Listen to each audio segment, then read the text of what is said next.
Miss माला, आपका यह कहना है कि मेरे मुवक्किल मिस्टर राज ने आपके साथ बलात्कार किया, लेकिन मेरा यह कहना है कि आप अपनी मर्जी से उनके साथ हम बिस्तर हुई और उसके बाद उन्हें बदनाम करने के लिए आपने उन पे इल्जाम लगाया कि उन्होंने जबरदस्ती आपकी ऐसा धंधा आपके खानदान की लड़कियां करती होंगी, मैं नहीं करती।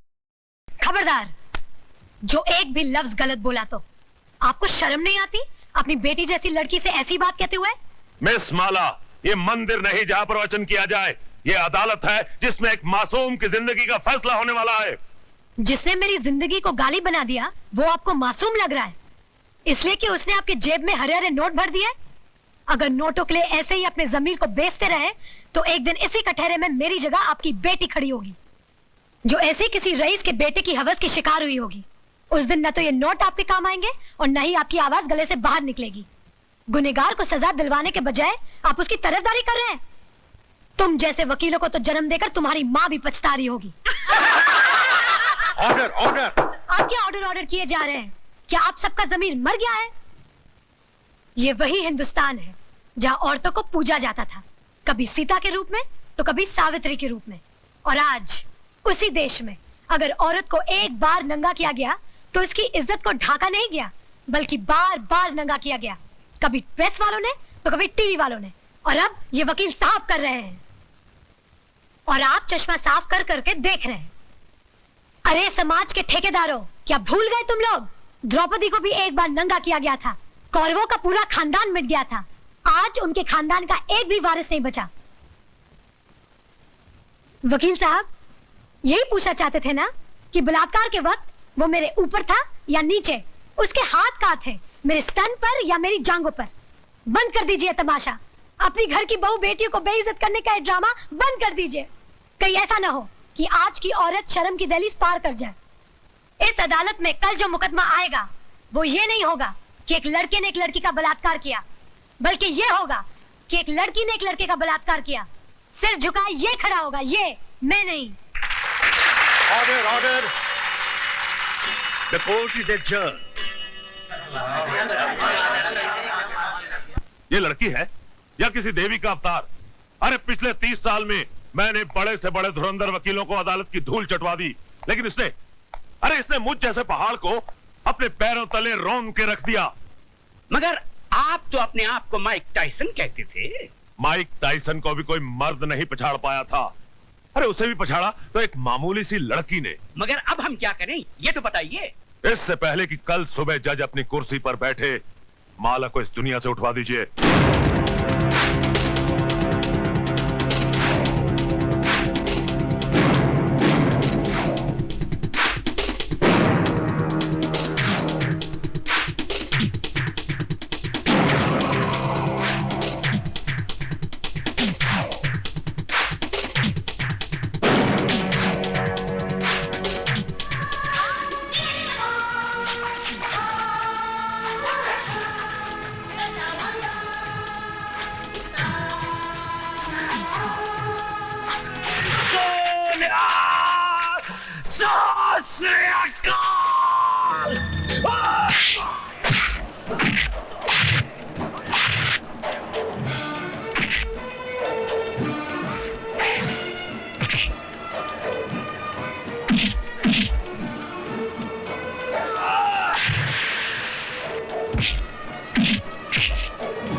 सरदार करतार सिंह तोड़े फटे चक देगा।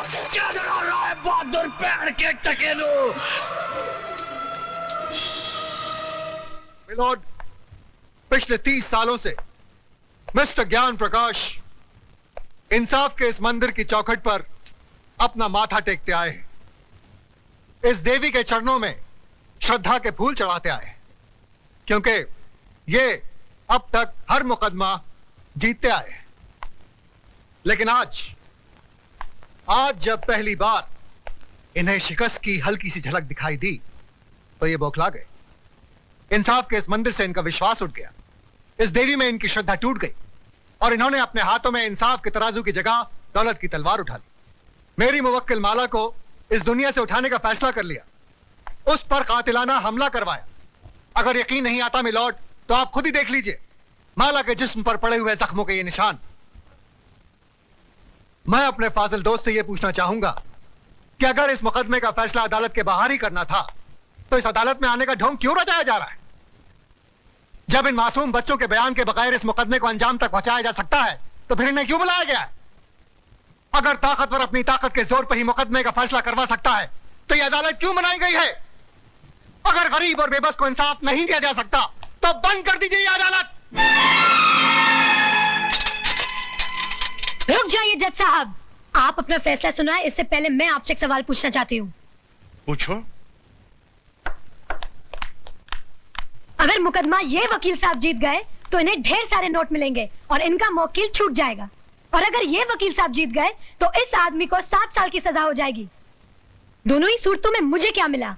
कानून ने मेरे साथ क्या इंसाफ किया?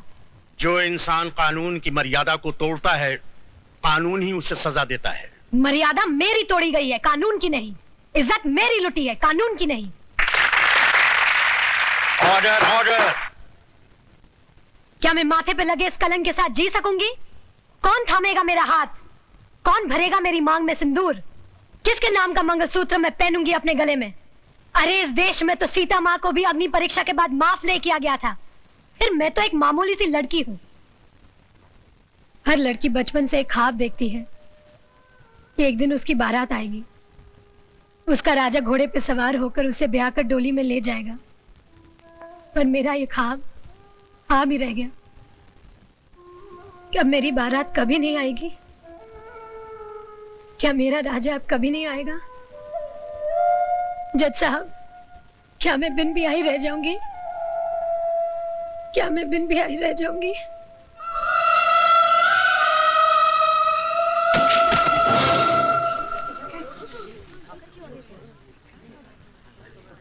हाँ, अपने आप को दादा कहते हैं। सारा शहर कांपता है इनसे, मगर एक मामूली सी लौंडिया को खत्म नहीं कर पाए। अरे लानत है तुम पे और तुम्हारे आदमियों पे।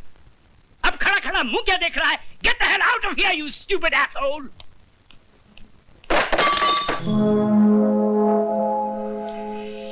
कौन है वहां?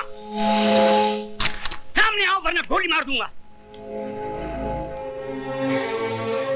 तुम किस किस को गोली मारेंगे साहब? एक गुनाह को छुपाने के लिए और कितने गुनाह करेंगे? पूरा शहर तुम्हारे नाम पर थूक रहा है, पूरे शहर को मिटाएंगे। साहब, इंसानी बने रहना, भगवान बनने की कोशिश मत करना, वरना वो ऐसा मिटा देगा कि ना तुम जी सकोगे ना ही मर सकोगे। तुम्हारी ये मजाल कि हमारे सामने जबान खोलो। 40 साल लगे साहब, 40 साल, तब जाके जबान खुली है। पैसों से बहुत बड़े हो गए लेकिन इंसान छोटे रह गए। कौशल्या, तुम्हें तमीज नहीं मालिक से कैसे बात की जाती है? तुम तमीज सिखाओगी मुझे? जिसने तुम्हारे मर्द को पैजामे का नाड़ा बांधना सिखाया है? अरे बहू, जब घर में आग लगी हो तो पानी डालकर उसे बुझाया जाता है, लेकिन तुम उस आग में तेल डाल रही हो। अगर इसी रफ्तार से तेल डालती रही तो कुछ ही दिनों बाद यहाँ हवेली नहीं शमशान घाट होगा। इनफ इज इनफ, नमक हराम, दफा हो जाए यहाँ से। और खबरदार जो फिर इस दहलीज पे कदम रखा। फिक्र मत करो साहब, तुम्हारी दहलीज पर पैर तो क्या, उस पर थूकूंगी भी नहीं। दोनों तरफ के गवाहों के बयानात सुनने के बाद और तमाम हालात को मद्देनजर रखते हुए यह अदालत इस नतीजे पर पहुंची है कि मुल्जिम राज ने जुर्म किया है और वो कानून का मुजरिम है। लेकिन कानून से पहले वो माला का मुजरिम है, जिसकी जिंदगी को उसने तबाह कर दिया और समाज में इज्जत से जीने का हक उससे छीन लिया। लिहाजा ये अदालत मुल्जिम राज को यह हुक्म देती है कि जिस लड़की को नंगा करके उसने बेइज्जत किया, उसी लड़की से शादी करके उसे अपने घर की इज्जत बनाए।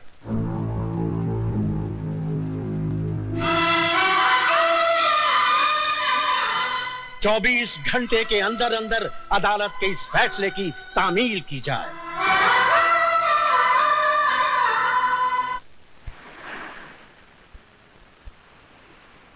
लिहाजा ये अदालत मुलजिम राज को ये हुक्म देती है कि जिस लड़की को नंगा करके उसने बेइज्जत किया, उसी लड़की से शादी करके उसे अपने घर की इज्जत बनाए।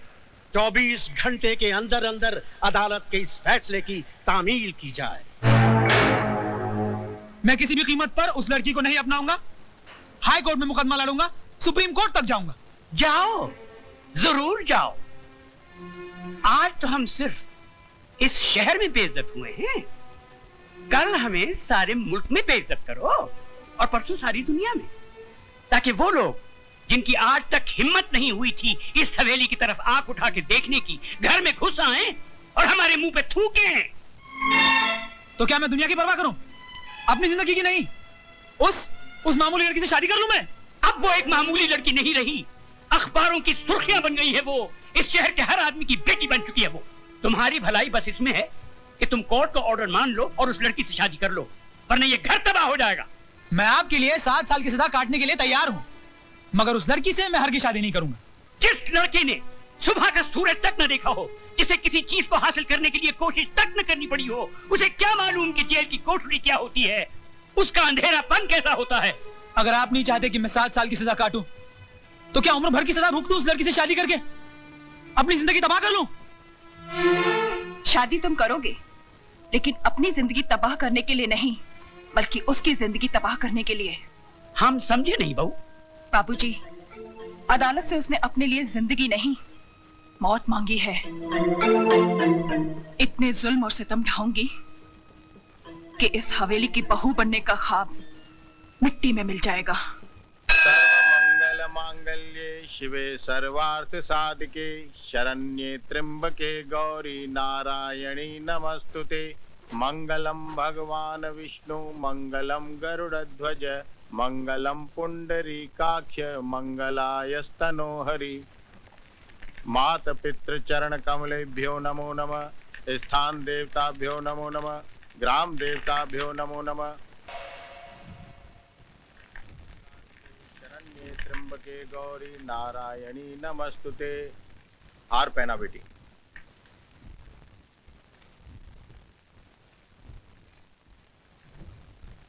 अपनी पत्नी की मांग भरो।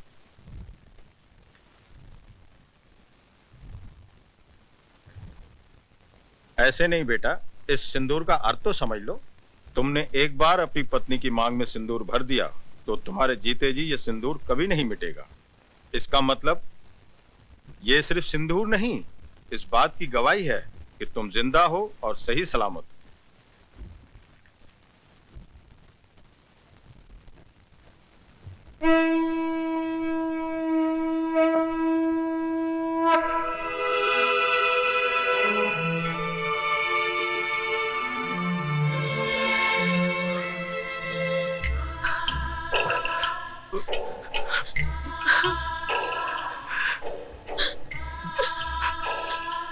जा बेटी जा, मैं वाहिगुरु से झोली फैला के तेरी खुशियों की भीख मांग लूंगा। जा।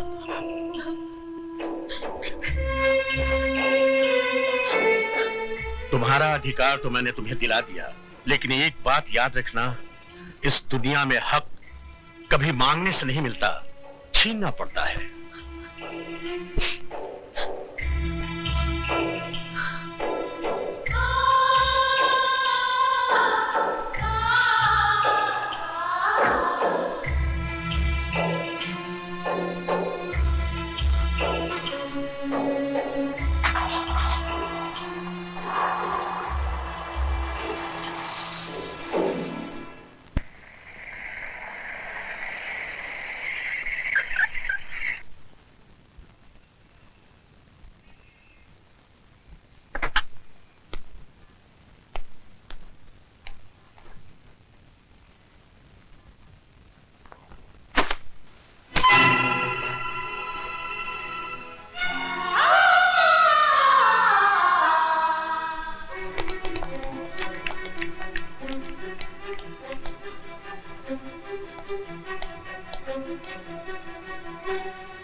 हम लंदन जा रहे हैं, अपना वादा मत भूलना। हमारे आने से पहले ये कूड़ेदान का कचरा इस घर से बहुत दूर होना चाहिए। आप फिक्र मत कीजिए बाबूजी, ऐसा ही होगा।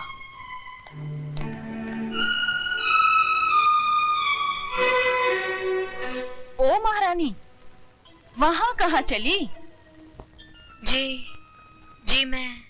रामू, जी मैम साहब। इनको जरा इनका महल दिखा दो। मुझे महल नहीं, मुझे मेरे पति के चरणों में जगह चाहिए। ओए होए, सती सावित्री की बात तो सुनो। लगता है बाप ने ठीक से समझा बुझाकर भेजा है कि उंगली पकड़कर पोंछा कैसे पकड़ा जाता है। कान खोलकर सुन ले, इस घर में मालिकों का कमरा अलग और नौकरों का कमरा अलग है। रामू जी। ले जा इसे नौकरों के कमरे में। आइए बहुरानी। खबरदार जो इसे किसी ने बहुरानी कहा, ये नौकरानी है, सिर्फ नौकरानी। शारदा, ये क्या कर रही हो तुम? ऐसा सलूक थोड़ी किया जाता है। तुम चुप रहो जी। खबरदार जो तुमने इसकी तरफदारी की तो जाओ, जाके अपना काम करो।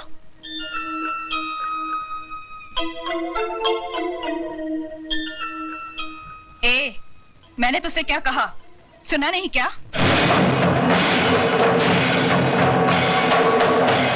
सुनो बड़ी बहुरानी, ये सिंदूर बाजार में 2 पैसे में जरूर मिलता है, लेकिन जब किसी औरत की मांग में भर दिया जाता है तो इसकी कीमत भगवान भी नहीं चुका सकता। फिर तू क्या चीज है? मेरा कद भले ही 5 फुट का है, लेकिन मेरी जुबान 10 फुट की है और हाथ 20 फुट का। दोबारा तमीज से बात नहीं की तो उसी म्यूनिसिपालिटी के स्कूल में भर्ती करा दूंगी जहाँ तेरा बाप चपरासी है। तूने मेरे बाप को गाली दी? मैं तेरे बाप को गाली क्यों दूंगी? तू तो खुद तेरे बाप के लिए एक गाली है, वरना अपनी छोटी बहन की दलाली करने यहाँ नहीं आता, समझा?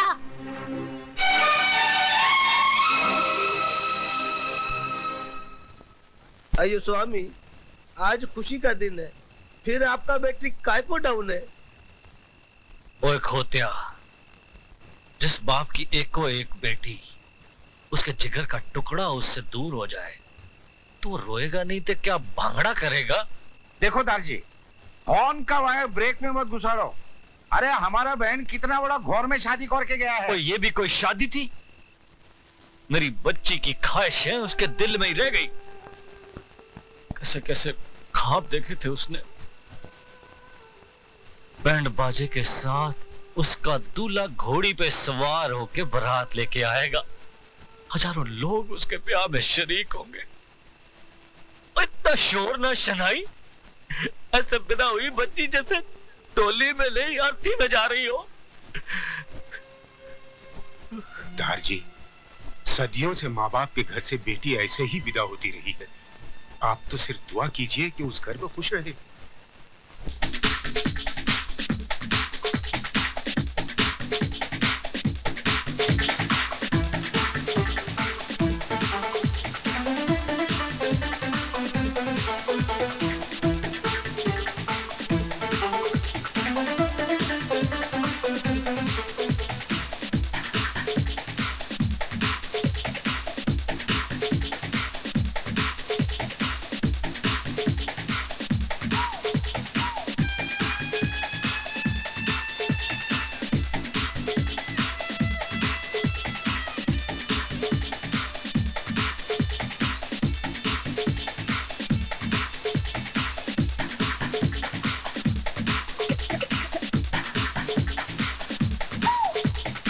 यार राज, महफिल में सभी हैं, सिर्फ वही नहीं है जिनके लिए महफिल सजी है। सुरेश, जूतों को पैरों में पहना जाता है, सर पर नहीं रखा जाता। अच्छा राज, हम चलते हैं, रात काफी हो गई है, फिर तुम्हारी सुहागरात भी है। हमारा शेर सुहागरात नहीं, सुहाग दिन मनाता है। और वो तो ये कब का मना चुका है, ये बात सारी दुनिया जानती है।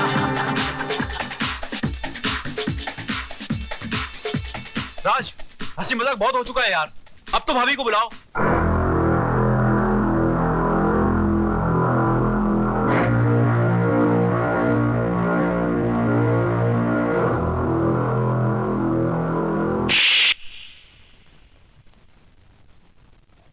दोबारा उस 2 टके की लौंडिया को अगर भाभी कहा तो जान से मार दूंगा। कानून ने उसे बाजार से खरीदकर सिंदूर और मंगलसूत्र तो दे दिया, मगर वो मेरे शरीर को, मेरी आत्मा को कभी हासिल नहीं कर पाएगी।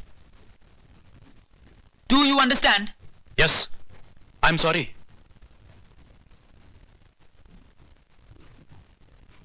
Then drink and dance.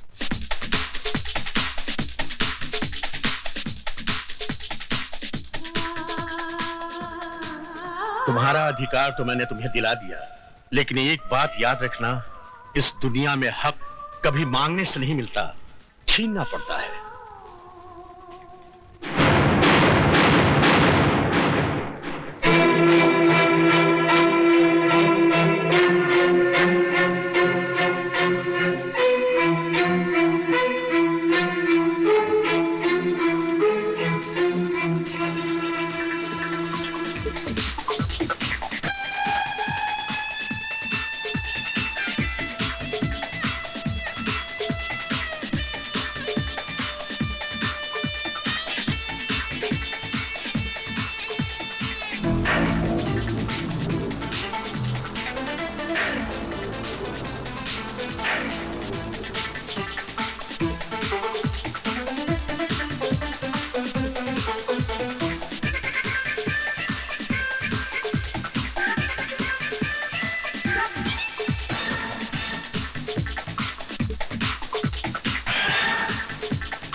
तुम यहां क्या करने आई हो?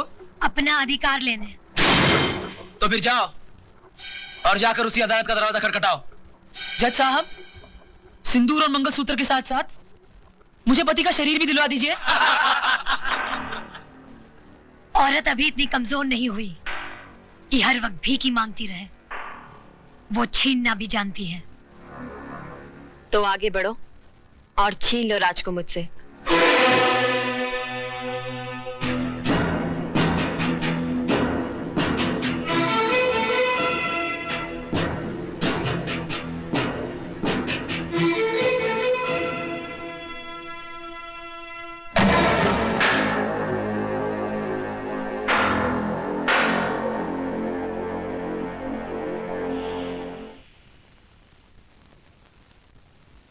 क्यों?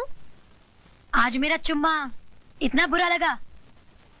उस दिन तो बलात्कार करते हुए बड़ा मजा आ रहा था। मिस्टर हस्बैंड, मुझे भी तुम्हारे गले पड़ने या तुमसे शादी करने का कोई शौक नहीं था। गौर से देख लो मुझे, मैं हिंदुस्तान की अदालत की वो मोहर हूँ जो तुम्हारे माथे पे लगा दी गई है कि मैं तुम्हारी पत्नी हूँ और तुम मेरे पति। जब तक मेरी मांग में सिंदूर और गले में मंगलसूत्र है, दुनिया तो क्या, भगवान भी तुम्हें मुझसे अलग नहीं कर सकता।